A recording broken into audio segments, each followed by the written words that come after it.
We're going to get more on the racy new American drama about a fictitious British royal family, which is being broadcast for the first time. Here with us to discuss it, Carolyn Dailey from the Daily Partnership and Wallis Simons, Associate Editor at Mail Online. Welcome to you both. Carolyn, can I ask you first, have you seen clips from it? What do you think? I have. I think it's completely outrageous, scandalized fantasy about what goes on behind closed doors with the royal family.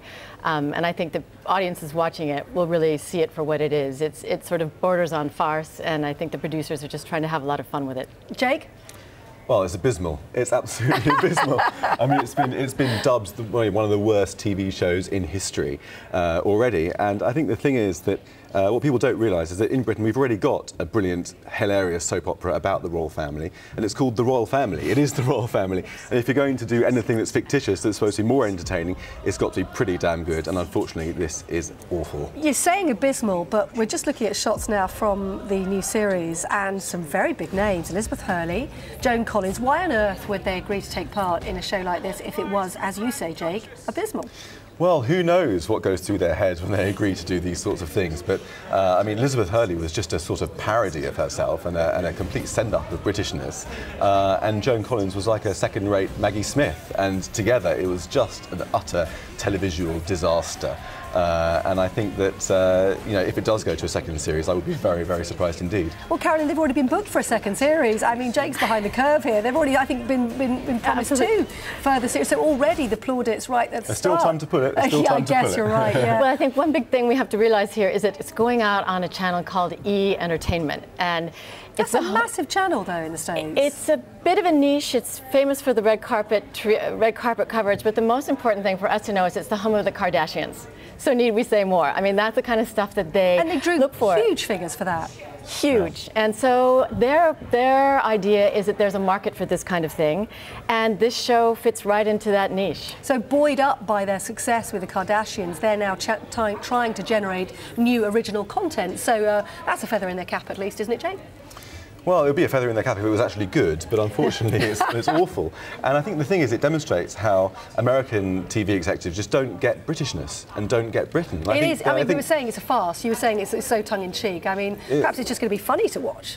Well, but it's just not funny. It's cringeworthy. I mean, there's one line where Elizabeth Hurley says, "Princess Eleanor is stoned and is eating the Prime Minister's pie," and it just makes your toes curl and makes you want to just disappear. And it's awful and turn the TV set off. And the thing is that we grew up with American TV. From Sesame Street to Breaking Bad to Friends, we love it and we grow up on it in Britain. But in America, they insist on remaking classic British TV for American audiences in an American way, and it's almost always a disaster. That's a valid point, isn't it, Carolyn? I mean, they go for Downton Abbey, but they do sort of almost reinvent us for themselves. Well, absolutely, and there are really interesting points there. Number one, long may it last, because that's big business for the British economy. The sales of British TV and TV formats is in the billions, and that's huge for the economy. It's huge for the influence of British culture around the world.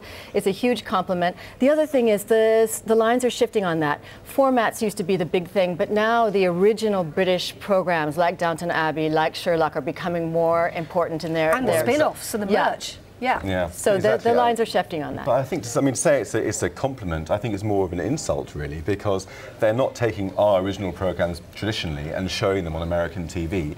They're saying that, you know, in order for Americans to like it, we've got to make it Americanized, and in so doing, make it terrible.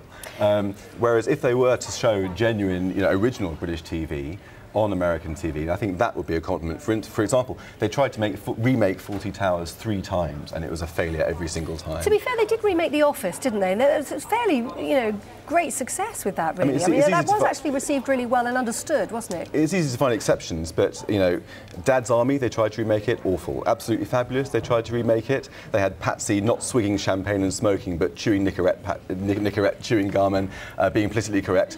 Absolute abysmal failure. You know, the roads of American televisual history are littered with the mangled corpses of great British TV. I think that it's really an embarrassment. But I think that that's a huge compliment to something that I think we often don't appreciate enough in this country, and that's the global appeal of British creativity.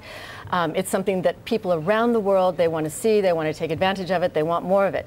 And while maybe not done very well in many cases, it's something that is Britain is a nation of storytellers, and really nobody does it better, I think you can say, around the world. So show our stuff on American TV. That's but they are. They're doing more of it now. They're doing it more, yeah. And it's They're doing it more. It needs to do more. I think the audience, exactly, the audience evolves, you know, and American audiences are becoming more familiar and getting maybe more sophisticated, which is maybe a big thing to say, but watching Downton Abbey, Sherlock, I think they're starting to get on that point, and the numbers drive that home. So, Jake, are we likely to see this on UK screens or not?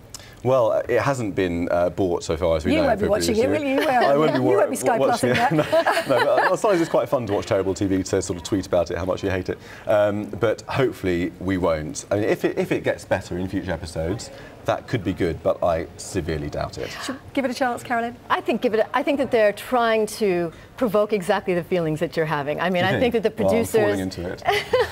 I think the producers want this to be a sensational, guilty pleasure. And I agree with you. The clips I've seen are toe-curling, but I think it can have a market.